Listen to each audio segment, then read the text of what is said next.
আমরা আজকে বিএনপির সঙ্গে গণফোরামের একটি প্রতিনিধি দলের আনুষ্ঠানিক বৈঠকে উপস্থিত হয়েছি।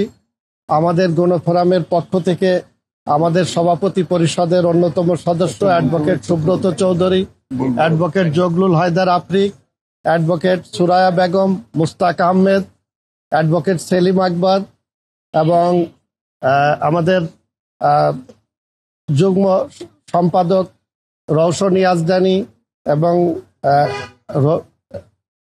লতিফুল বারী হামিম এবং আমাদের প্রচার সম্পাদক মোহাম্মদুল্লাহ মধু সহ আমাদের কোষাধ্যক্ষ শাহ নুরুজ্জামান সহ আমাদের প্রতিনিধি দল যথাসময়ে আমরা উপস্থিত হই, দীর্ঘ আলোচনা করেছি।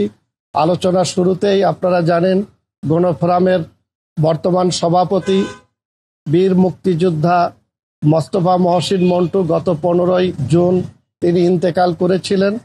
তার স্মরণে 1 মিনিট নীরবতা পালন করি এবং আমরা একটি শোক প্রস্তাব আজকের এই সভায় গ্রহণ করি।